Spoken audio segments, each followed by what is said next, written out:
Hello and welcome. I'm Robbie, And I'm Jay. and you join us for episode 28 of Generations Apart, the show where we chat about gaming and technology across the generations, sharing our perspective on the past and our excitement for the future. On today's episode, we are unpacking, pun intended, the exciting announcement from Samsung's Unpacked 2023 event and all the various devices that were announced.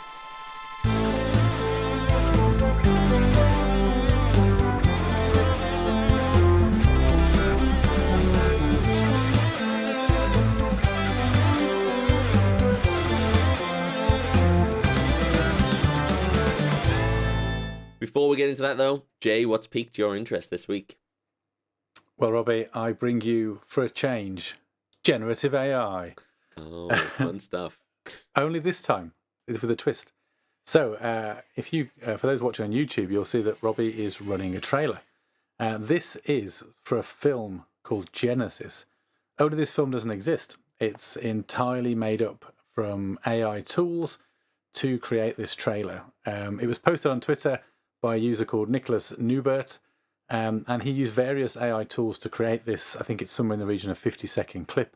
It's a shame you can't hear the audio because it's equally dramatic and equally AI generated. But what you're looking at basically are a series of images captured or created, through Midjourney. They're then put through a product called Runway, which effectively adds video animation or effects to still images to create these images that are kind of depicting movement.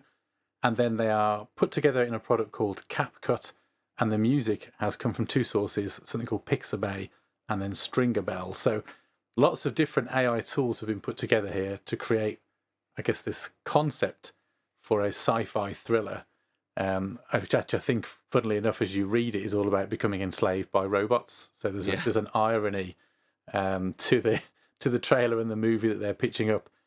I think it was really interesting. It's far from perfect. If you watch it carefully, you can see some of the kind of AI generated image staples, the kind of odd hands, slightly obscure faces at times, but it's pretty impressive. And given that all of the animation and movement has also been created by AI, I think it's really impressive. So I just thought I'd share it. Thought it was fun. And encouraging anyone listening on any podcast channels that isn't watching along with us to go and check this trailer out. Again, it's called Genesis, and it's a trailer for an AI-generated movie. Very, very creepy. But equally very cool. It is creepy. Very, very cool. I love the combination of all the different AI tools there as well. You've got image generation, video generation, and audio generation as well. And then what was the one that kind of combines it all in like a clip thing? So the product's called CapCut. I must admit, I've not really had a look at it. I think it's an open source video editing tool that presumably encapsulates some sort of AI. I've got to be honest, though, I've not really dug into that product in too much detail. So I've played around with Midjourney. I've read about Runway. I'd not heard of the music tools, so some investigation to do there. So again, that was Pixabay and Stringabell. And then, as I say, the solution that stitched it all together is CapCut. I don't know that that's specifically an AI tool. I think it's just open source video editing, but it maybe has an AI element. So, yeah, there you go. Incredible. It looks really, really impressive. And one of the more convincing versions of this that I've seen, I have seen the Midjourney Runway combo quite a bit on a few different concepts.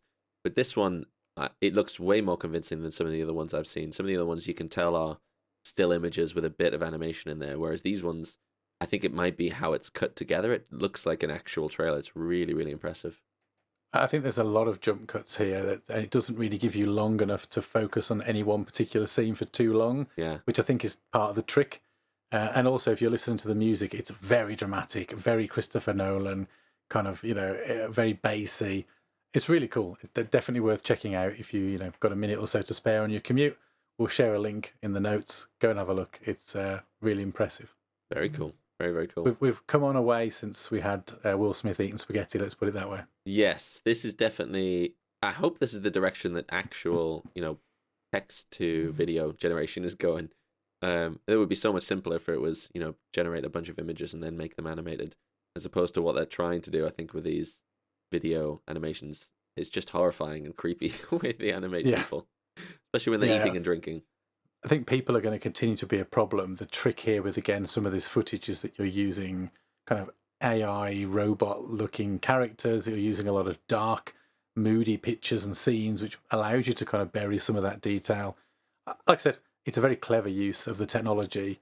Not the most impressive thing you'll see, but for 50 seconds and a little bit of drama with a little bit of tech and intrigue mixed in, I thought it was interesting. Yeah, brilliant. What about you, Robbie? What piqued your interest? Well, this one, it actually popped up on my PC the other day, and it is Clipchamp. I don't know if you've heard about Clipchamp. You heard the I tool? have not. No. So it looks like a new video editing software that is being released by Microsoft. And so the notification I got when I was on Windows was this was replacing the kind of really basic video editor that you get in Photos, which is a kind of Windows 10 app. But in looking at some of the adverts for it, Clipchamp it's called, there is a bit more to it. There's you can do a lot more with the audio. You can have separate tracks. You can do a lot more with the videos. You can have separate tracks. I wouldn't say it's like a full, proper, professional video editor, but you can certainly do a lot more than I think you could with the original Photos app. So you can have, videos within videos, as in like little pop-out frames. You can have multiple video sources that you switch between, and overlays as well, as seems to be a thing that they're advertising quite a lot on here. I don't know if you can see, for those who watch on YouTube, this little zoomed in too far there. This little clip here, you've got an overlay of like a subscribe button and kind of the video of the person who's playing in the corner as well. So if, say you're doing a video for YouTube for some game that you streamed or wanted to capture, you could do that as well in here. But I thought it was quite cool because it seems a bit under the radar for Microsoft. It's something that I don't think is probably going to be advertised wildly, but quite a cool little tool that looks like comes with Microsoft. I haven't delved too far into things like pricing or anything, but just having a quick look here, it looks like you can get a beginner version for free, which looks like 1080 is where it maxes out, or premium version for £10 a month, which you can do up to 4K. And you can get, I think you get access to stock images and videos and things like that as well as you go up in the premium. I was going to say it was quite compelling for Windows users. It sounded like almost the iMovie equivalent. For Mac users, iMovie's been a free video editing tool, a fairly powerful one, to be honest, for many years now, decade, in fact, plus. So it's interesting to see Microsoft sort of picking up the slack, doing what they should do for their Windows users. And it was all very encouraging until you said there was a tiered subscription at the end of it, which is slightly disappointing, but I guess £10 a month, I mean, it's quite a lot of money. I know it would assume an alternative could be Final Cut Pro on iPad Pro for £5 a month. But of course, that does require you to have an iPad Pro. So, I appreciate that not everyone does, but that's interesting. Maybe the case is that more people have a Windows machine.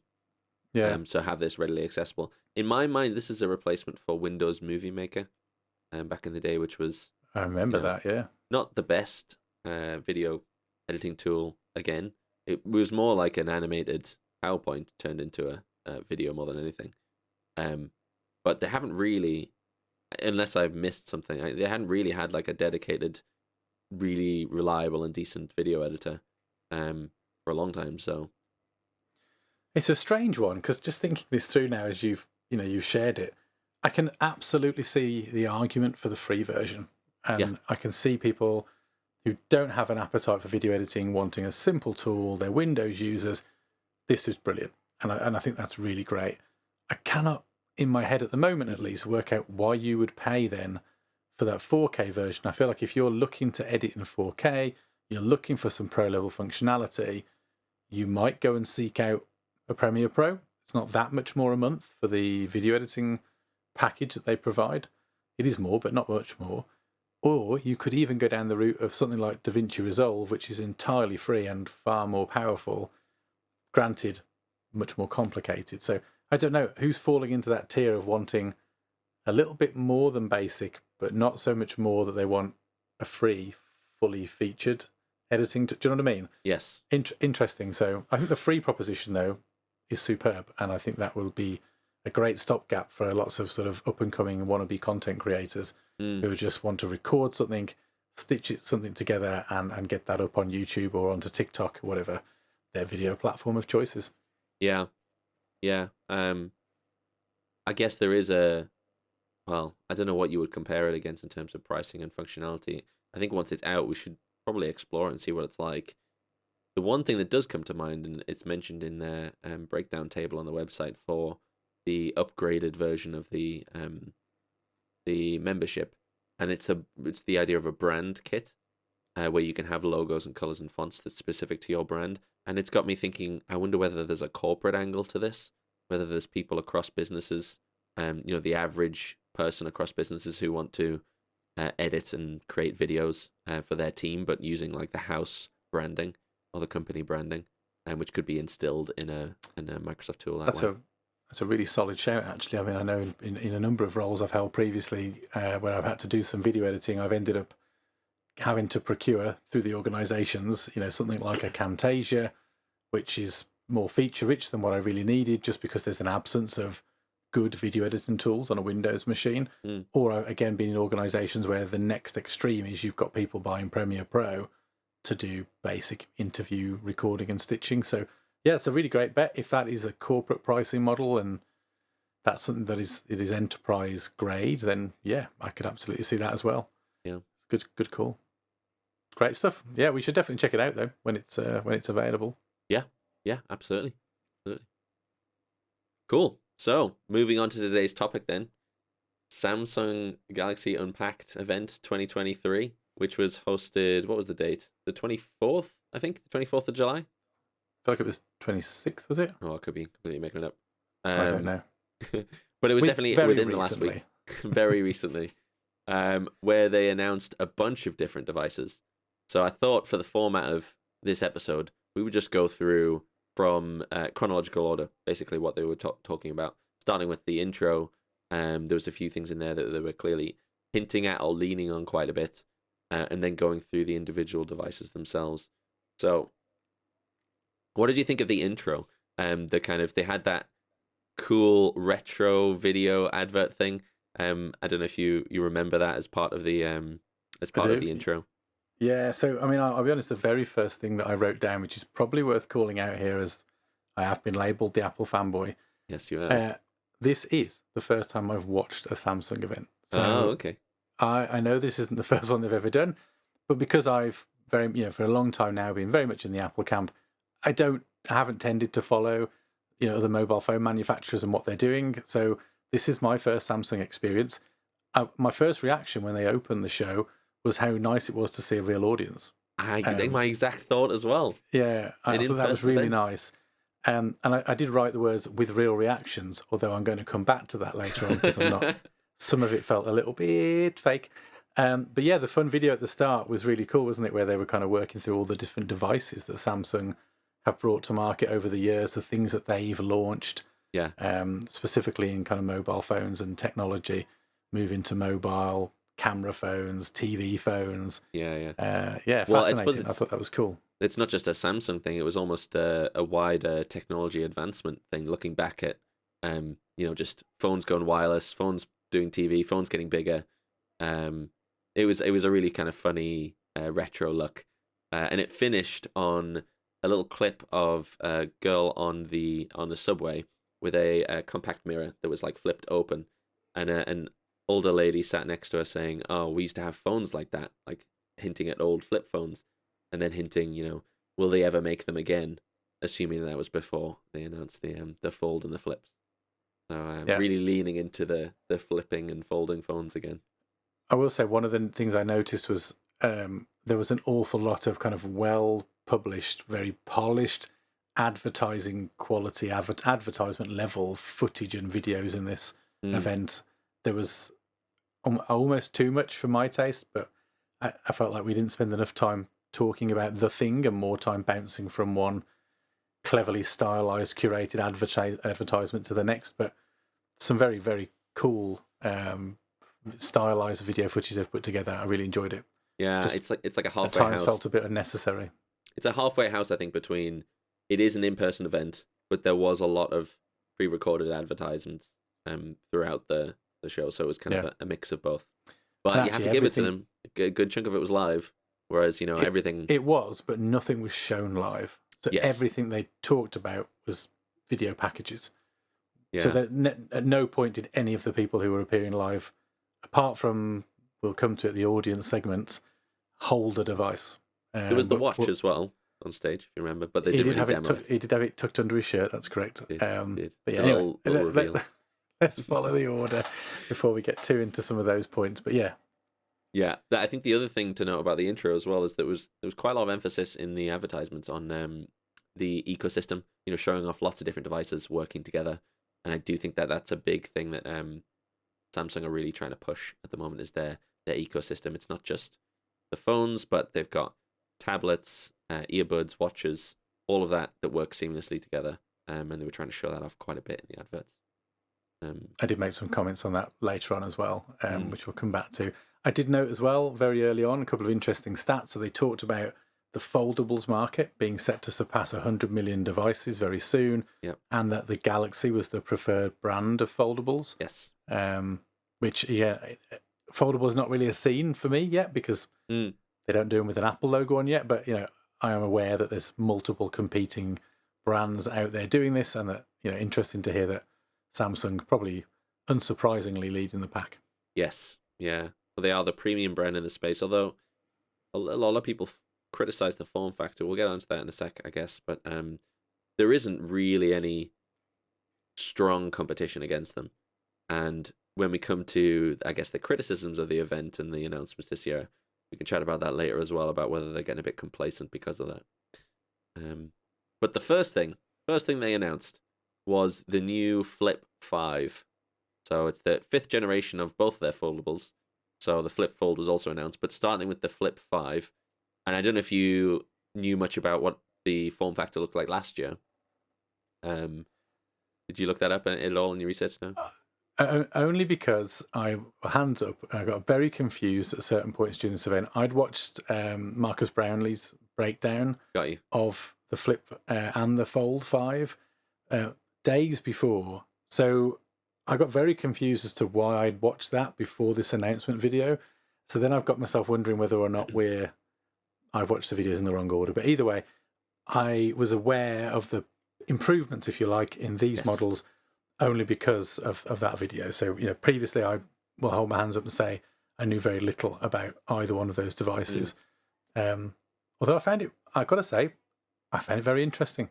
I found one more compelling than the other. Okay. Which we'll get to. But I really liked it. I thought they've stressed for both devices that they'd tighten the hinges up, which I know, again, Marcus's video had touched on. And it looked better as a result. I have seen one of the flip phones in the wild and thought that the hinge looked a little bit weird, that it didn't close neatly. Yeah. Now it looks like it does. And I really liked, actually, controversially perhaps, the outside display. Yeah. Now that it's bigger and kind of filling more of the screen, I really liked its kind of smartwatch style widgety qualities and some of the things that it enabled them to do as a kind of a user of the phone. I thought it was really clever. So yeah, I found that quite interesting. Yeah, what do they call that again? It's something window. Flex window, is it? Flex window, that's the one. So for context, those who are listening, the Flip is the variation of the foldable phones that is a bit more like the traditional flip phone, like the Motorola Razr, which is, say, a normal phone that is folded in half into like a clamshell mode. So it's the smaller one of the two. And the big changes this year was that outside display, which was previously a kind of a small kind of square cutout that was about the size of the two cameras. If you imagine them as one big square, that's kind of what it was like last year, but on the other side. And this time it's covering most of half of the flipped phone. So, and it's called the Flex window, and you get a bit of a few apps that are optimized specifically for this little window. So I think I saw Netflix is in there as one of the optimized apps, which is a bit of an odd one to optimize for an outside screen that's small. But it's definitely bringing it in line almost with what the Fold is trying to do, which we'll get onto that in a second. The Fold is the form factor where it's a normal phone when it's folded, but when it's opened up, it's almost tablet size. But the idea being that when it's folded, you can just use it like a normal phone, and when it's opened, that's when you have it as the tablet. This, with the Flip 5, when it's closed, you still have that glanceability of your notifications, of some of the apps, of skipping music or even watching videos on the outside display before you open it up, just like you do on the Fold, but perhaps not as in depth. I think what struck me the most about that outside screen and camera is that by having the ability to interact with the cameras on the back of the phone, which are famously the better quality cameras, your selfie experience and your video recording, kind of selfie videos, whatever the relevant term is for that, are going to be so much more improved because you're getting the best lenses rather than the forward-facing lens, which, not bad, but never as good as the one on the back of the device. So Absolutely. I really like the way that was being utilised. They put an awful lot of emphasis on the selfie kind of generation and the selfie capabilities of the phone, both I think it's the outside clear the camera. generation they were pitching to. Yeah, 100%. And the inside camera, the same, was very much sort of, it's the best selfie stand for your camera kind of thing, which I get. And there was also a lot of focus on customization, which again, I thought was really cool. So, different cases, make it look and feel the way you want it to look and feel. I actually really quite enjoyed this device. My one comment, and I think this links into what Marcus covered in his video, there were a lot of videos. This one specifically, I feel like, had more different trailer-like 1 to 2 minute videos than any of the other devices covered in the event. Yep. And it felt like there was a lot to show and style and, look at all the things this can do and look at the ways you can take selfies and whatever. It never really got into the detail of what was the guts of the phone were. They talked about the processor, but that was really it. And I guess that's because, as you're going to talk about in terms of complacency, by all accounts, that's pretty much the only thing that's really changed. Yeah. So there's probably not a lot to shout about if you were there last year.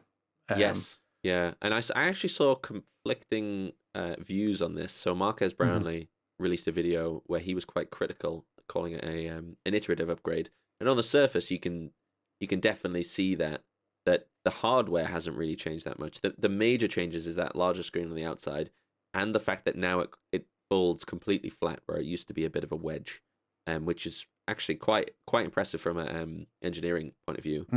And it is a crucial next step, I think, that they needed. I think they've also introduced things like water resistance on some of the devices that I don't think were there before.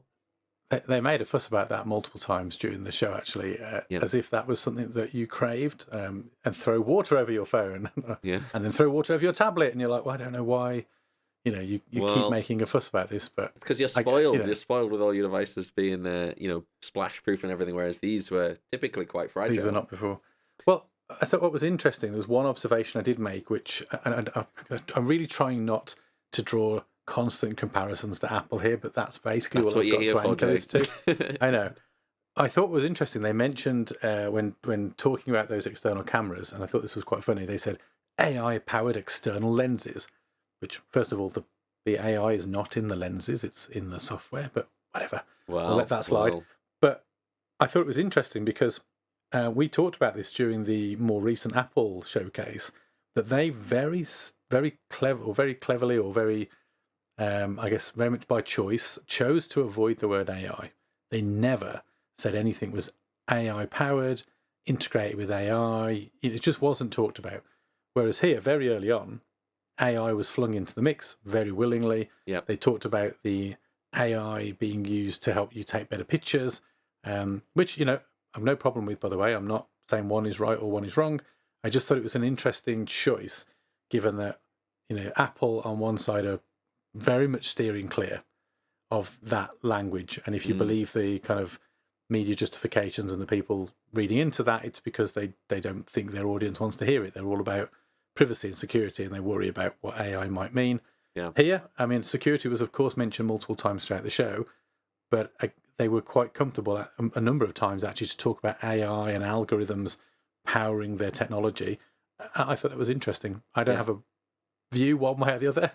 Just thought it was interesting. That's a fair point. It's a good observation. It's not something I actually noticed. To be fair, I didn't really notice it in the Apple one either, the absence of it, of AI. So, but yeah, no, I don't think AI is a term that Samsung are afraid to use. It's been in their marketing material, I think, for years, especially when it comes to their cameras, which are, every camera these days on smartphones are AI powered.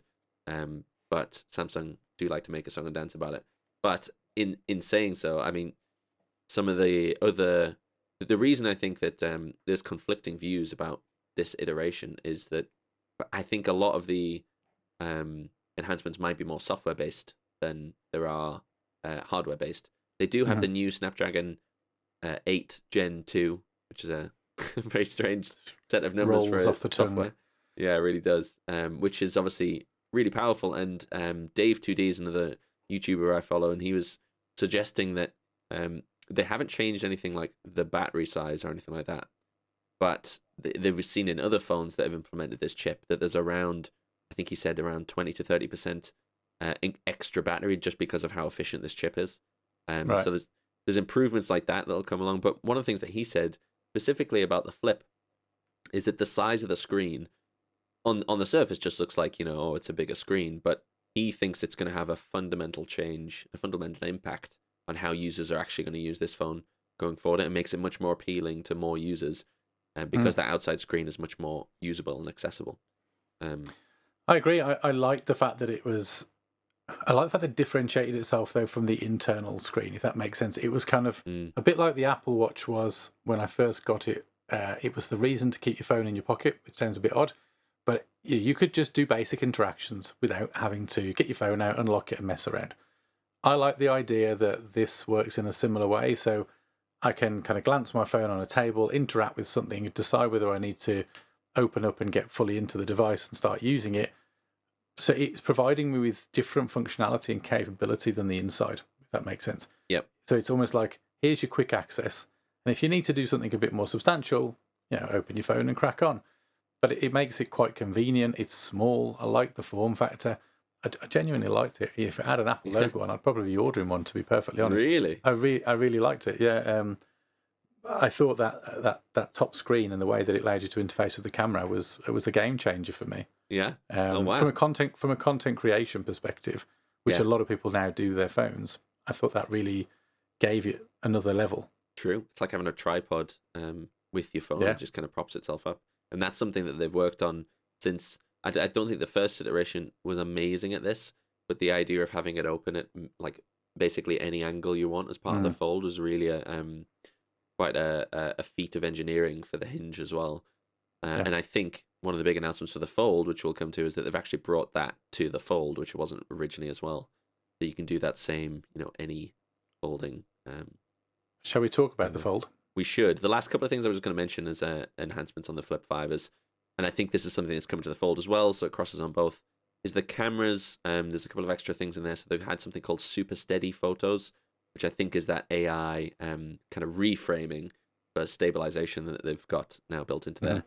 They also had auto framing for video, just like Stage Manager on Apple products, iPads, where it kind of pans the camera to whoever's in shot and expands the cameras if someone else comes in shot, things like that.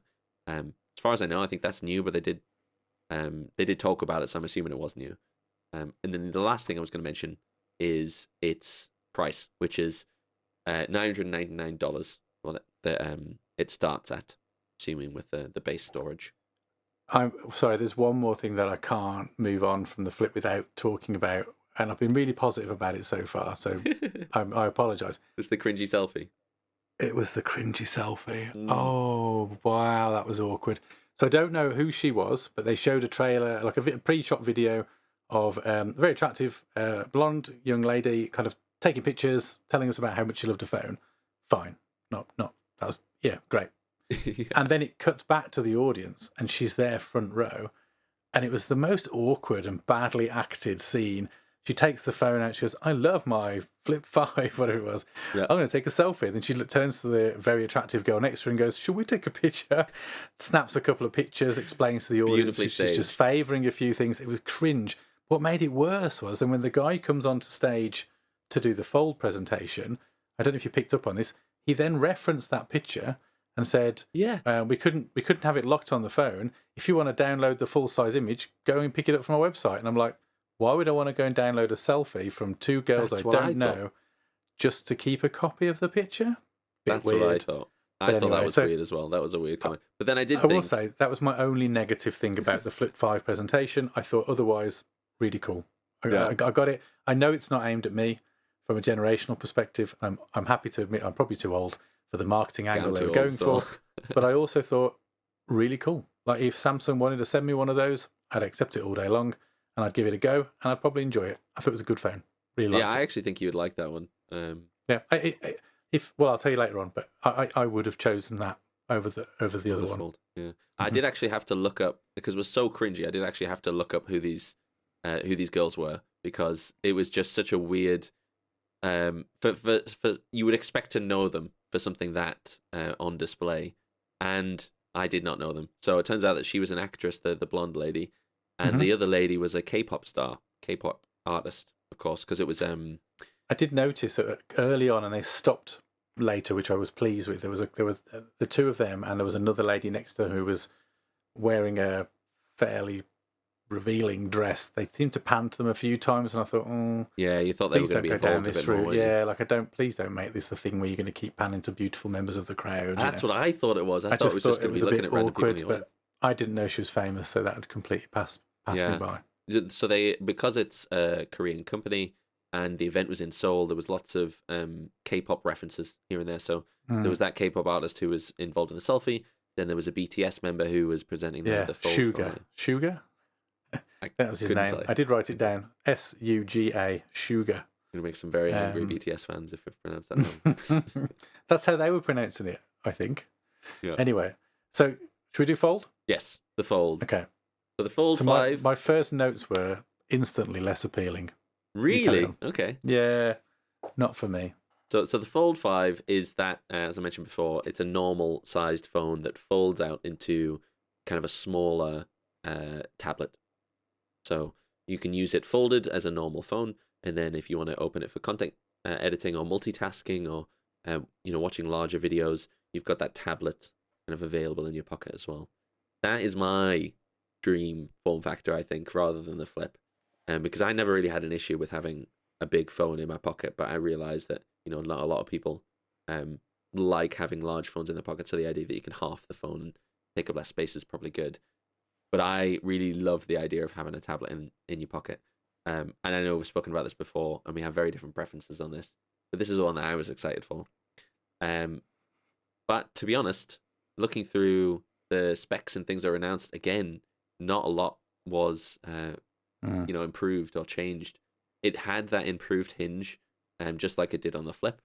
As far as I could tell, the cameras were all the same. The screen size, the screen itself was all the same. There was a bit more stiffness, I think, and durability with the hinge, so that you could have the flex mode adaptability as the same you do on the Flip. But really, there wasn't a lot of change in there. They talked a bit more about the new chip in that old presentation, the Snapdragon 8 Gen 2, and something for gaming. It said gaming FPS optimization. Didn't really delve too much into that. Yeah, I'm not really sure what that was about. And then the other thing, with a couple of things, improved low light photography, and Samsung are known for their fantastic low light photography. Nightography, as they coined it. Yeah. Got to have a name for everything. Felt entirely unnecessary. I nearly wrote it down, then I thought, nah, we won't talk about it. But as you mentioned it, nightography. Yeah. What? It's funny they I was sat watching it with Christina, and they came out with so many marketing terms for a lot of this stuff. That when they actually mentioned the vapor chamber with the tablet, which we'll come on to later, Christina just went, vapor chamber. What a ridiculous name for it. And I was like, oh, actually, that's the only one that's actually legitimately a cooling mechanism for laptops. So similar to what you've said there, I think there was a strong focus on refinement. They talked a lot, both actually presentations, but more so here, on the relentless pursuit of innovation and refining their designs. So it felt very much like, again, they were calling out evolution, not revolution. We've tweaked things, we've made things better. This is the best version of something you've already seen before, is how it felt. Gaming, I thought, looked interesting, although I did make a comment in here, which was the display format looked odd to me, because they showed movies, they showed gaming, but when the phone's folded out, it looks almost like a slightly off square, maybe like a very stumpy square. And I thought, how does that work? Because that doesn't really fit traditional gaming screen formats or even movie screen formats, which typically 16:9. So that means that you're either going to end up with the dreaded black bars, which would possibly be quite significant Mm. on a screen this ratio, or it's kind of blowing the image up, zooming in, and therefore surely losing footage from around those edges. So it looks like a lovely screen. It's quite an interesting form factor being nearly square, but where they showed movies and gaming like those were its primary uses, I just thought, well, that ratio doesn't really work Yeah. for that medium. So I don't know whether your thoughts, whether that kind of stuck out to you. No, it's funny you mentioned that, and that is one of the criticisms of Samsung's form factor compared to some of the other foldables out there that have this kind of tablet off to a phone format, at least, is that they've gone for a very tall aspect ratio when it's folded, which means that it is basically square when it's unfolded, as opposed to some of the other form factors. Google, for example, went for a kind of a shorter phone on the outside and a bit wider, so that when you fold it out, it's more like a 16:9, not quite, but that more rectangular format, which is much better for content watching and things like that, and games, as you say. I don't know. They seem to have really dug their heels in with this form factor. I think it's been criticized quite a bit, but they seem to be sticking with it and not changing anytime soon. And that's why I said earlier on that for me the other device was more interesting, because I guess the outside screen on the Fold is a slightly narrower version of what we're probably used to in terms of a mobile phone, or at least that's what it looks like. I've heard then you weirdly open it narrow. out. Yeah, weirdly narrow. Then you open it out and you've got this kind of slightly fat, kind of stumpy, not quite a widescreen. So it just feels like it's not quite hitting the two formats we're perhaps most used to. And that's not necessarily their fault, but I guess that's what we've become accustomed to. Whereas with the Flip, I like the fact that open, it looks and feels very much like a traditional mobile phone, and therefore probably suits most apps that are being developed for these devices, and will probably play nicer with your standard Twitter, or X as it's now known, and LinkedIn, etc., etc. And then when you close it, you've got a purpose-built additional display that provides you key functionality and information, but it's not trying to be anything more than a small window into your mobile. Do you know what I mean? Whereas the Fold, I don't know, neither form factor particularly struck me. There were things I did like, so I made notes here around the multitasking and multi-touch. Looked very smart. The taskbar was nice, felt more like a PC. I thought the flex mode, so that's that kind of, you were mentioning it before, that more adaptable hinge. I really liked when the screen split into two and you had kind of mobile phone format and then kind of toolbar. That was really nice. I really liked the way that worked. I thought the BTS guy was a bit random, but again, I get it. They're a Korean company aiming at a different generation. I thought his stuff was a bit cringe when they kind of they made him ask questions on a video and then they didn't really answer them, but they kind of just did some marketing video, and then they showed him and were like, "What do you think?" And he just kind of smiled, and they were like, "Great, thanks." Yeah, it was really weird. This is where I made the note about ecosystem, actually, because by this point it had come up quite a few times, and I put here Galaxy ecosystem. It's coming up a lot. There's no shame in that. They're driving that message home, which is odd, again, because Apple often get criticised for their ecosystem and kind of locking you in to a set of devices. But here, again, Samsung very openly putting an emphasis on that. You don't as often hear Apple sort of emphasize the ecosystem. Yeah. But here, Samsung, unabashedly, we're like ecosystem. Yeah. Everything plays nicer together, which, again, brilliant. If you're investing in one of these devices, you'll probably invest in more. Makes perfect sense. And I just thought it was interesting that they were very happy to lean into that, almost to the point where they were really trying to make sure that you knew there was an ecosystem here. Don't leave this presentation without knowing there is an ecosystem. That's how it felt. Yes, they did really lean into it on this event. But what I will say, what's quite different, just to counter that, for I do think Apple do talk about it sometimes, especially when they show off features that, like, I don't know, like Sidecar when they're doing iPad stuff, or but it's feature specific. Sure. Whereas they didn't do that here. It was, by the way, there's an ecosystem. They were never showing you how those devices knit together, with perhaps the exception of the watch. But they said it multiple times during the presentation. And that's not me criticising, because I'm not saying Apple don't do it, but at least when Apple are doing it, it's very much explicit. It's like, look at this cool thing that if you've got a Mac and an iPad, they do together. There was a couple of That's things that they what showed. I needed more of here. Controlling your camera with your Galaxy Watch was one thing they showed. I like that. Flip. Yeah. There was the Is sharing that of. new though? Because that's been on. I know that we're going to get into the whole everything's I on don't Android think before that it's was on new. Apple. I was going to say I don't think that's a new feature, surely, I think because actually. Apple have had that for years. It So I must used have to been have in. Yeah, it must have been. I used to have a Galaxy Watch and a Samsung phone, and I'm pretty sure I could do that. I was going to say Before, it doesn't but feel new. It's a useful thing to point out it looks because again, enhanced. Definitely looks better yeah, than it did. if you're going to turn your fancy fold phone, which you can now put anywhere you like with all its fancy lenses, makes perfect sense to be able to trigger it from a distance. I really like that. And then there but was like the I said, not a new transferability feature. of files and things between devices as well. They mentioned, especially when they were chatting about the tablet. But yes, the one thing I would say about the ecosystem with Samsung is because it's on Android, I think they have to push it more. The idea of their ecosystem working together, because really, you could go with any Android, Yeah, where any device that could work with Android doesn't have to be a Samsung. So it's a bit more of an open ecosystem. So I think they have to push it a bit more on their users and yeah. really try and Fair point. Yeah. bring it home that they work Well, so like I well said, together. I wasn't criticising it. It was just an observation that it seemed to be, it wasn't said once; it was said multiple times. So that they wanted you to go away with that message. Yeah. The other thing that my final note here I put down, you already mentioned the price of the Flip. Yes. The Fold nearly twice as much Yes.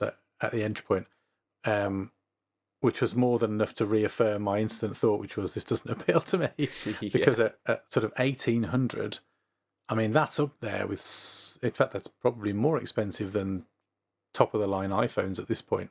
I appreciate you getting way more screen for your money, but it's a lot. So, $17.99 for devices which are kind of, I get what you said before, are pitching themselves as more affordable than the Apple alternative. Although I think you also said Samsung are pushing towards the premium end of that market. That's a lot of money for a phone. It is, and foldables generally, especially in that form factor, are much more expensive. I suppose it's because you're getting a tablet and a phone, aren't you? Basically, so essentially. And the thing I was just looking up is what the Pixel Fold is, and looking at that, it's more expensive. So wow. So the Pixel Fold, which was also just announced earlier this year, we did an episode on that as well, is $17.49, and the Samsung Galaxy Fold starts at $16.49. So it's £100 cheaper than the Pixel Oh yeah, Fold. you're looking at pounds now rather than dollars, aren't you? Because that's going to confuse listeners because we've been quoting dollars. Yeah. Okay. Sorry, yeah. So for context, the event it chatted about dollars, so it was $999 for the Flip 5 and $17.99 for the Fold 5, but in pounds, the Flip is, and I just had it a second ago. So it's £100 cheaper, I think, wasn't it? You $16.49 and $17.49. So actually, weirdly, the Flip starts at $1,049. That's more. So that's more expensive than the dollar equivalent. Yes. But sorry, I've got the less. Flip. Oh, that's why. There you go.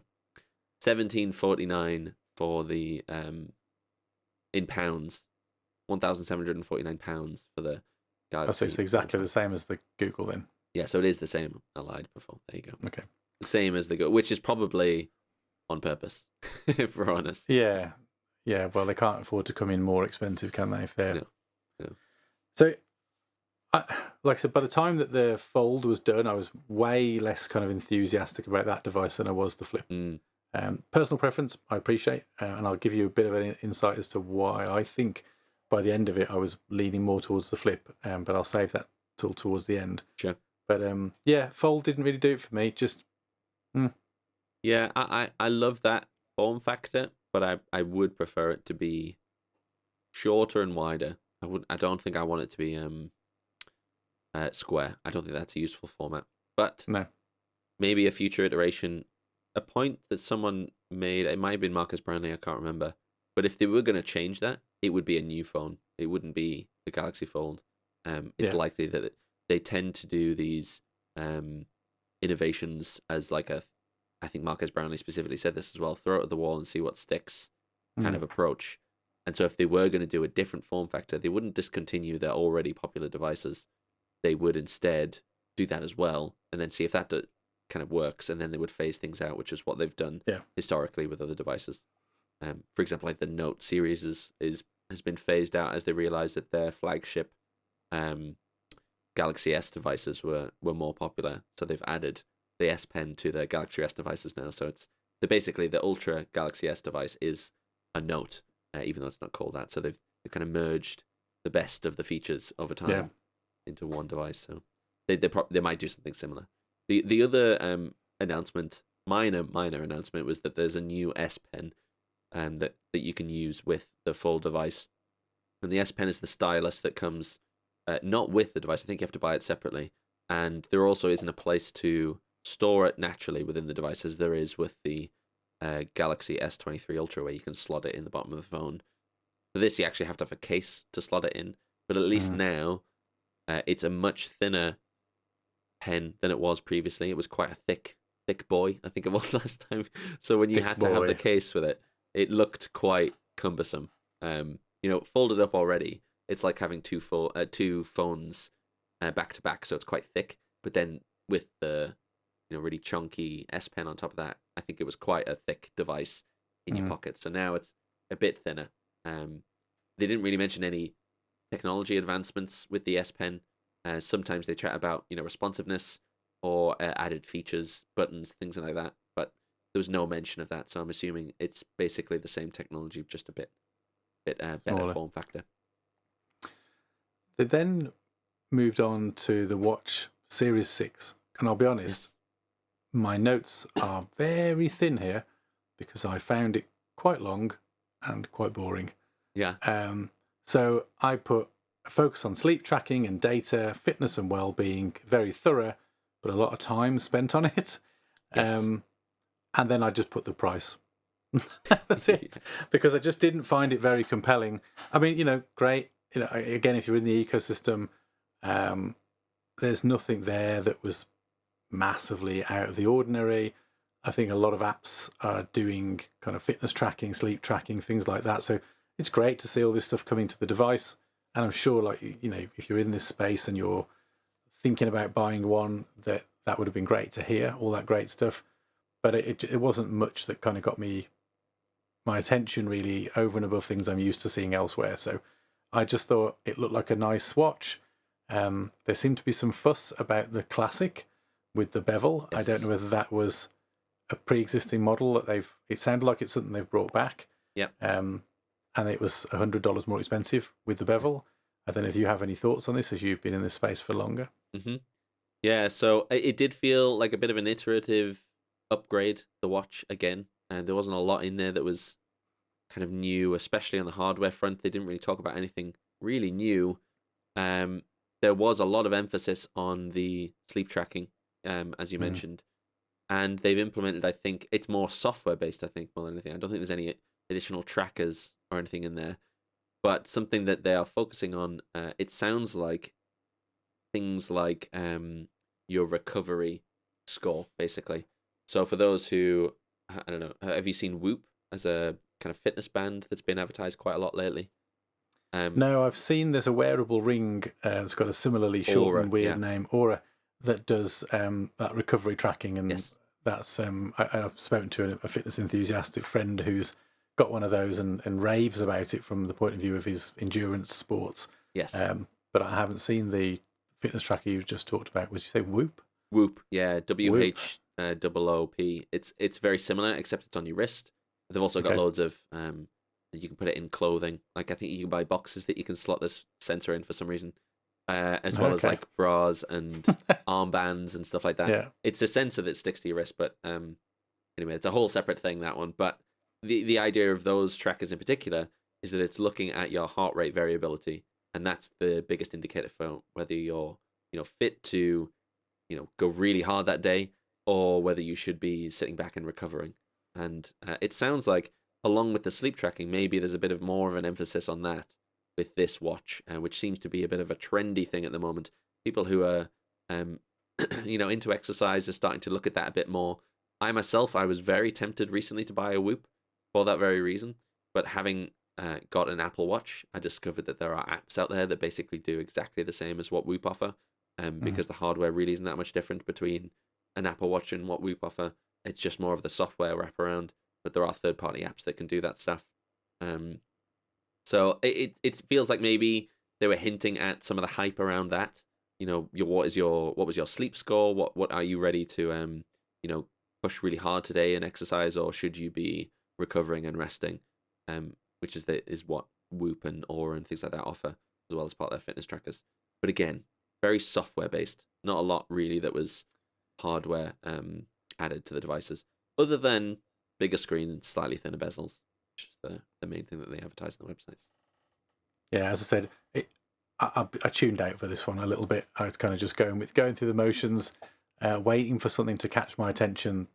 It didn't. Like I said, that's not a criticism of the device. I just think from an announcement point of view, they spent a little bit too long on this without really delivering anything blockbuster. Especially when you consider that the previous devices had focused on engineering expertise and revolutionising the hinge and that kind of stuff. As you said, the watch felt like software rather than anything too much on the hardware side. Yes, with the exception of the Classic, which I'm not really sure on this one, because I've been out of the loop for a while.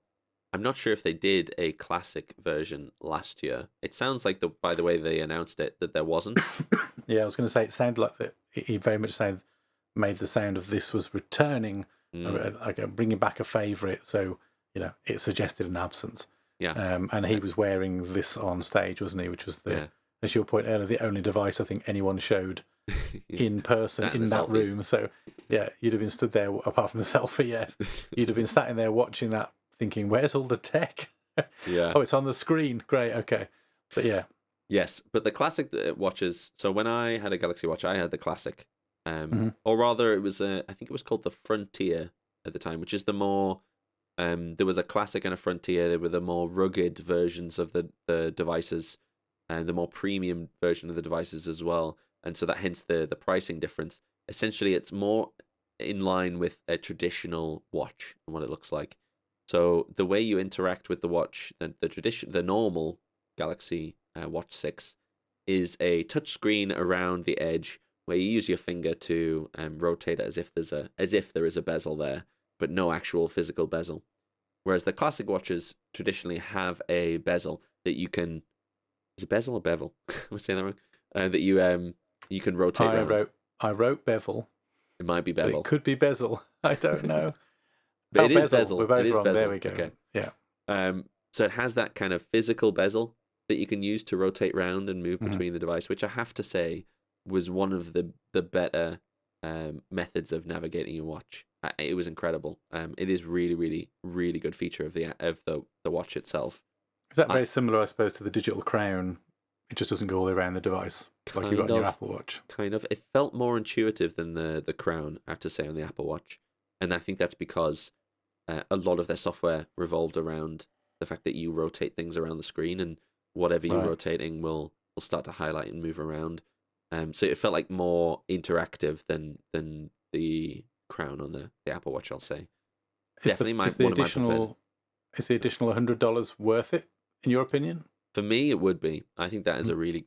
I think it's a small ask, really, in the overall price. I mean, it's 25%, I suppose, but... They used to be as well, I don't know if it's still the case, bigger devices, slightly bigger screens, sometimes bigger battery, things like that. So there might be additional things in there. Picture the difference, I guess, between... It's not quite as advanced, I think, as the Apple Ultra watch, but it's that kind of thing that they're going for. It's a bit more premium, a bit more... Well, they used to do, is it more akin perhaps to the stainless steel version of the Apple Watch, which had a more rugged display, a more rugged... I think so. And sort of more premium looking case. Only this one obviously incorporates hardware that improves the experience. I like the idea of that. I like the idea of something physical you can interact with that sort of controls the digital experience. I've always really liked, it's really sad, but like PC inputs, I think the newest Stream Decks have these as well. Just like, little knobs that you can turn to interact with your PC. I just think there's something quite satisfying about that. But anyway. Yes, that's just looking at the comparison between the watches as well. There is a much bigger version of the Classic. You can get a 47mm compared to the biggest size on the Galaxy Watch 6, which is 44mm. So you get a whole free... So it is it is in the Ultra space, and isn't it? I think the Ultra's a similar Yes. jump. And looking at the Fair previous enough. versions as well, the last classic was the Watch 4, which I believe was the watch that I used to have back when I was in the Samsung world, in the classic Mm. world. And the previous iteration, I think instead of a classic, they had a Pro, um, which looks kind of similar, but without the actual physical bezel. I think maybe that is something a feature that the community were crying out for again. And I have to say, one of the main reasons I got the Watch 4 over the the Watch 4 Classic over the Watch 4 at the time was the fact that it didn't have the bezel, and it's such a key feature for me for interacting with it. I have to say I don't think I like using touch screens on watches for interacting with it that much, other than pressing buttons. I don't like scrolling really, using like the actual touchscreen itself, mostly because it can be a bit hit and miss, especially if it's raining or anything like that.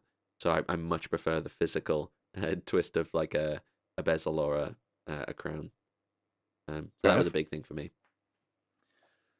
Shall we close out with the Tab S9 series? We should, yeah. So the new tablet, Tab S9, and we recently did that episode where we chatted about Android tablets and the competitiveness against Apple. And Samsung have a unique set, I'd say, of tablets themselves. They've got the two that Apple have, so the smaller 11-inch and then the bigger, close to like 12, 13-inch. But they also have the gigantic, I think it's 15-inch. 14.6, I think I noted down, or 14.6. 14.7, I can't remember. Let me just Yeah, so this is, I noticed the naming conventions were quite similar, and I wondered who did that first, because we had the normal, the plus, and the ultra. Yeah. And I don't know, is that something Samsung have had for a while? Yes. Have they copied a little bit there in terms of their ways of referring to their devices? Because that's very similar, of course, to Apple have the Plus, they have their Ultra Watch now. There's a lot of rumours that there might be an Ultra phone coming. So I just wondered whether you knew which was first, because obviously this is my first dip into the Samsung world. I'm pretty sure Samsung did it first, the Ultra wording. I feel like you would say that though. Well, no, because they had they had the Galaxy, I think it's the Samsung Galaxy S Ultra, was one of the first ones that came out, and I think that was in like 21. Well before. Oh, then definitely before the watch then, because the watch is the first time we've heard Ultra from Apple. Yeah, definitely. I thought this looked like a really well. So first of all, the two smaller tablets couldn't give a monkeys.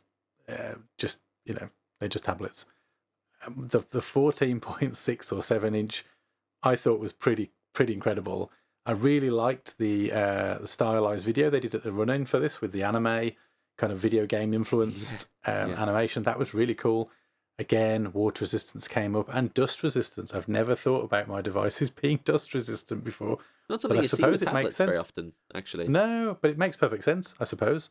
I thought the Ultra was a really interesting device. I had a couple of questions for you. Sure. In terms of stuff that they showed. You may or may not know the answer. But overall, I just thought that was a really cool looking device. And I've been recently looking, I think I mentioned this to you off recording, portable monitors and looking for a very thin portable display. I did wonder that, whether you would be interested in that. It's quite an expensive option for it, but... It is. I got that vibe from it.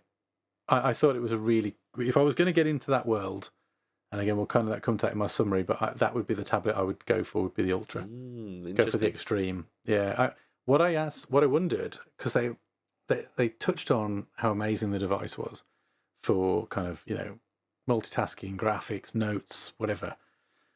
They then showed a number of apps. I think it was Good Notes. They showed a couple of artistic apps, and when Paint, Luma Fusion, and ArcSight. So that was when my attention was piqued, because Luma Fusion. So initially, I was just thinking these must be bundled apps that just come with Samsung in their ecosystem, because obviously I don't know any better. And then Luma Fusion popped up, and I thought, no, I know that's not a Samsung specific app, because I own that on the iPad prior to getting Final Cut Pro. Yep. That was what I was trying to use for video editing. Very good software, by the way. Just I'm stuck in my ways. I have a workflow, and I like to work a certain way. But Luma Fusion then struck me. Well, I thought that's not a Samsung specific app. So then my question, which you may or may not know the answer, was: are those bundled apps with the tablet, or are they just kind of advertising some of the best apps to use the tablet, and you'd have to pay for them or download them in whatever format they charge for their services? Do you know whether those tools are just being promoted or are included? My understanding is they're being promoted, similar to how Apple do when they talk about some of their their best apps, mostly to show off the power and what's possible of the devices themselves.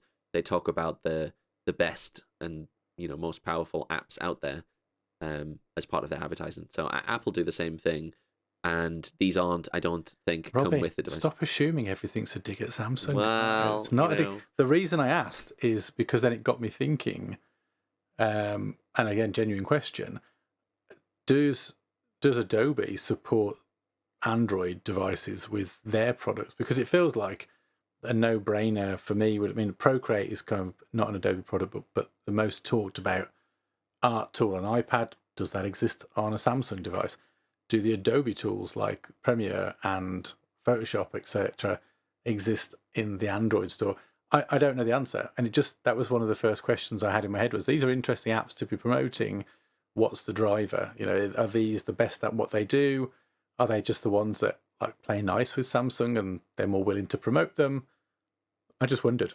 Yeah, so I know Procreate isn't on Android, Right. but I think a lot of the Adobe Adobe apps that you would get on iOS, you can get on Android. So they are. Pretty Because sure. I mean, that screen. I don't know what the pen's like. It looked pretty good. That screen would be incredible for digital artists. Like amazing. Yeah. So I don't know what the was it Clip Studio? You said it was called Clip Studio. I don't know Paint. what that. I don't know what that's like. If that's any good comparatively to something like Procreate, but it feels like they're missing a trick if those software solutions aren't on the Samsung devices, because that screen with the pen and the form factor and the fact that it's super lightweight and it's really thin. I mean, that'd be perfect to just sort of sit and do some digital art on. Yeah, amazing. The best part about that, the pen comes with the I almost said iPad there. Comes with the tablet. You are desperate to turn this into Apple versus Android again, aren't you? No. I can hear it every time I make a comment. You're on the defensive. I'm just interested, Robbie. I'm trying to come at this from an interested space and trying to put my biases aside. So am I. The form factor looks great though. Really liked it. They didn't say much about the device beyond that. They did a little bit of tech spec. I think the screen's improved, so it's now AMOLED 2X. Yeah, I saw AMOLED. It was AMOLED. I think it's AMOLED 2X. But I don't know what that kind of uplift that constitutes. I did write, so a couple of things I wrote down here were, I think it was $799 for the smallest device, and then $1199 for the Ultra, which I have to say I was like, wow, that for that kind of screen and real estate, $1,200 sounds like a really good price actually, compared to an iPad, the larger iPad Pros, which probably run to more like 2,000. I thought 1,200 felt really reasonable. I did chuckle at the two colours it comes in. There was the kind of traditional graphite, kind of black, and then sophisticated beige. Beige, yeah. Did tickle me because I just thought there was nothing sophisticated about my PC in the 90s, and that was beige. I've never heard beige referred to as sophisticated. That's just what was really funny. But other than that, I have to say, I thought I wouldn't be interested in the smaller sizes. It was the sheer size of the Ultra that I found compelling. Yeah. I thought it looked like a great multi-purpose kind of entertainment, art, homework, note-taking, reading, all in one screen. Really liked it. And I genuinely think you could use the Ultra as a laptop replacement as well, because they have DeX mode, which I don't know if we talked about before with Samsung, but they have two modes, two OSs that you can run basically the same, you can flip between as part of tablets, and it was the same with my Note phone as well, when you plug it into an external monitor at least. So DeX mode is essentially it emulates almost like a Windows desktop, where you have traditional windows that you can drag around on the page. You have apps that open up and minimize just as they will in the taskbar at the bottom on like a Windows page. It basically looks and feels like a traditional Windows experience.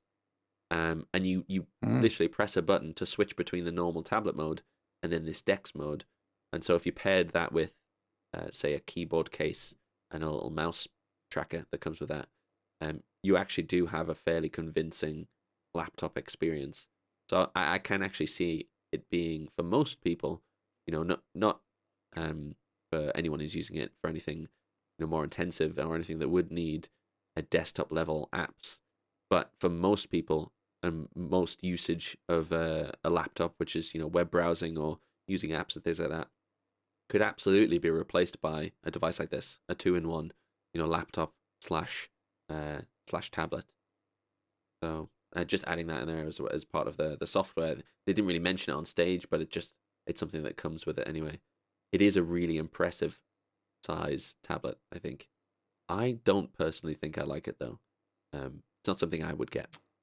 Oh, we are in very different camps, aren't we? So I kind of summed the whole event up for me. So I put here in my notes. So as a newcomer to this space, not having been much into the Samsung ecosystem, I felt the whole event felt quite familiar. Found it very interesting, but it felt quite familiar, like I'd seen and heard and felt like this kind of presentation style before. It was maybe a little bit stiff. Yeah. I'm not saying that Apple are any better. I think there was times when it was incredibly obvious they were reading from an auto cue. And I think when you're trying to express excitement and passion, but it's obvious you're reading something, I think as humans, we can tell that that's not right. So, and I think this is true for a number of these events now. Even though this was live, it felt very well rehearsed, incredibly scripted, and therefore it can't help but feel a little fake at times. So that was my one kind of overriding feeling. In terms of the tech, what interested me, so I did think the Ultra tablet was really cool. Thought the price was really compelling for a display that size. Would I switch from my iPad? No, not at this point. But it's going to take a lot to move me off the Apple ecosystem. So that's not necessarily a slight on this hardware. Yeah. The watch really wasn't for me. Again, I'm sure if you're in the ecosystem, it's an essential part of the whole solution and bundle. But on its own, that didn't really do anything to kind of draw me in or make me go, I wish Apple had that, Yeah. On the phone side, I am torn. I really like the Flip, I have to say. As I said to you before, I found it way more compelling form factor-wise with the widgety front panel, and kind of, it made me curious. It made me want to try it. I was like, I'd like to give that phone a go, genuinely. The Fold didn't interest me in the slightest. You describe it as two phones back-to-back in your pocket. That doesn't interest me either. I think it's very clever. So again, I'm not knocking the choice for those who make it. This is just purely personal preference. I do think it's very cool, but for me personally, of those range of devices, I feel like the Flip would work better for what I want from a phone. And I appreciate these are two contrasting comments now, but for me, the Fold was too big. Yeah. Having said, I just wanted the Ultra tablet. Massive I appreciate tablet. So if I was coming into the Samsung world completely fresh and I hadn't got the Apple background that I have, I would probably I'd get the watch because I think you'd need it. Yeah. But for me, it would be the Flip and the Tab S9 Ultra. I think that would be my preferred setup. And I'd probably, and it's because they're extremes. I think there is much less overlap between the devices. Yeah. And kind of where should I do this task? What should I do? I think it's very clear. You've got Fold, which is all about portability, capturing content, being free and on the move. And then when you want to get into something meaty or more engaging, then you pull out your ridiculously large tablet. And I think that for me personally, I like that kind of that the extreme distance between those two in terms of how you would use them. It creates clear separation for me. Whereas I often find sometimes, and it's the reason why I have a smaller iPhone. I don't have I have the Pro. I don't have the Pro Plus because it's just a bit too big for me. I've dabbled, I've held them, I've thought about it, but I like the convenience and the pocketability of the smaller device. And then when I need something bigger, I whip out my oversized iPad. Do you know what I mean? So that was kind of where I landed. However, I will say, Robbie, if Samsung want to send me a Flip 5 or an S9 Ultra, of course I will absolutely receive one, have a play with it and give you honest feedback. But I think it's highly unlikely at this point. Yeah, put that out there. Maybe the next version, next year. You never know. Next year. Samsung, if you're listening, and we know you are. So you're one of 30. No, I'm joking. But yeah, so that oh, was my thoughts. interesting. What about you? Because Step you've been forward in for this you. world. I'm excited that you're even picturing a world where you would have these devices, which is, a huge step forward. For your impartiality from Apple at least. But yeah, I mean, the event itself, I really enjoyed the fact that it was in person, even though it was a bit cringy and it was a bit formulaic and rehearsed and a bit wooden. You're right, but I'm trying to remember a time where in-person events weren't like that. So I think we've been kind of spoilt with all these virtual events that are so well polished and well, they've got the right timed jokes and the little graphics and things like that. They're so well done that they're almost like really long trailers. I'm trying to remember if in-person events were ever not cringy. Uh, they were. I don't. If you think about some of those, if you go back and look on the internet at some of those one more thing moments in some of the Apple conferences where there were people in the room, it's yes, they might be scripted in terms of what they're going to say, but they can play to the reactions of the audience Yeah. and genuine excitement. And it's the same with things like E3. E3 just doesn't hit the same now when there isn't crowds getting super excited about a game, that's just been announced or a celebrity appearing on stage. I think it just misses a little bit of that. And I do think pre-recorded stuff is as guilty. They do feel overly polished and overly well rehearsed, whereas there's just something about a presenter reacting to an audience. I mean, it can go wrong. Let's not forget more recently, I think it was, who makes Diablo? Is it Activision Blizzard? Mm. When they announced Diablo Mobile and the crowd were like, boo! Oh, God. Yeah, if you look that clip up, it's hilarious because the guy on the stage doesn't know what to do with himself. And the crowd just turns on him because they were hoping for like a new Diablo and they got Diablo Mobile and the crowd were not friendly. Oh, so I it can think I have work seen that against clip. you. Yeah. Go and check it out. But yeah. Tell you what I did enjoy. don't- I did enjoy. I'm a big pun guy, big fan of puns. There was lots of flip puns going around. I noted down a couple of them. It was it pretty Join funny. the Flip Side was one of them, I think. Join the flip side. Flip the script was another one. Unfold Your Fun Side, I think, was one of the ones I wrote down. Amazing. Which did tickle me. Yeah, Love it. They did that very well, to be honest. There was a lot of that. As I said, I think the flip presentation had the most variety and the most intrigue, even if it had a little bit of the worst cringe as well with the celebrity selfie. But yeah, I think that there was a lot of energy to the flip presentation, which kind of got lost a little bit in the folds. The fold became a little bit more technical. Perhaps again, that was a choice because of the audience they're playing to here. I mean, also, even between you and me, I'm kind of more flash, more style, less function. You're much more into the technical and you're interested in the detail and the data. So probably already talks to why we've leaned towards the devices we've leaned towards. I wonder whether we've been influenced with the presentation style. In retrospect, I think they did that on purpose, though. So the flip was very, I mean, has been more of a fashion statement kind of phone as well. It's been appealing to the younger generations who want to, I guess, I don't know, show off a different form factor or something different in their pocket, something that they can use as a bit of a fashion accessory. And the fold always was for the enthusiasts. But I think in this presentation in particular, they talked a lot more about the internals and the tech side of things with the Fold 5 because there was a lot less to talk about in terms of changes. There was a lot less change with the Fold 5. There was a couple of major changes, obviously, with the Flip 5 with the larger screen, and they talked a bit about the hinge as well. But other than that, I mean, the Fold 5 didn't have much beyond the hinge that had changed, so they did focus a lot more on the techie side of things, which again wasn't really new. It was just talking a bit more about the form factor and how good it is, which is fine. And I think my overall impression is that it was a very iterative update across the board. I think even in the tablet side of things, that giant tablet is just an iterative update on the previous one they had last year. The size hasn't changed, the form factor hasn't changed, and it's the same with the watch. The only new one really was the classic, but the other watch looked very similar. It was more software based again that they were chatting about. The fold and the flip, very iterative. It felt like this was an iterative update, but across the board mostly. And one of the criticisms I think from Marcus Brownlee as well was that there's not a lot pushing them, at least in the foldable space, to develop more, to take bigger risks, to make bigger changes, because there isn't really that strong competition yet in this space. That might change along down the line if, say, Apple get involved. But also, Dave 2D, another video I watched, he criticized the fact that he was disappointed, I think, in the pricing, and devices like this over time should decrease in expense, especially on the iterative years like this one, because not a lot has changed, but they should become more accessible.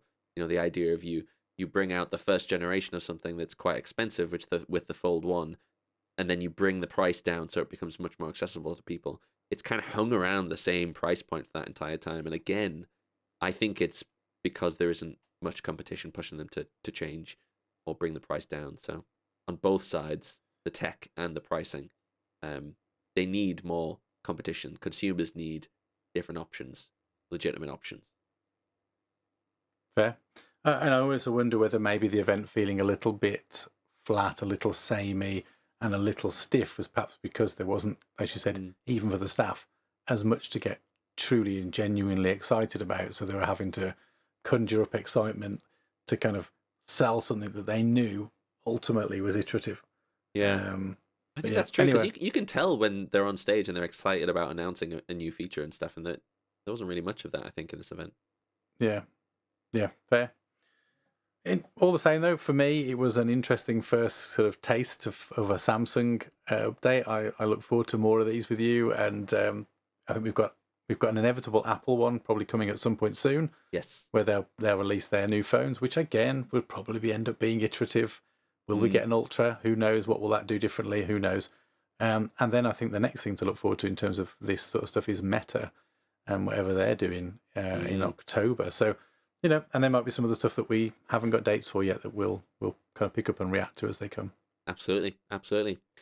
Well, we'll leave it there. That's all for today's episode. Thanks for hanging out with us, and don't forget to like and subscribe on YouTube and all good podcasting services wherever you listen to your podcasts. We started streaming on YouTube as well, streaming some games. So we played Halo Infinite campaign the other day, and we're doing that sort of every Sunday-ish, depending when we're free. So hang out with us there if you want to chat to us about any of the episodes, or just watch two guys nerd out over Halo. So thanks again, and we'll see you next time.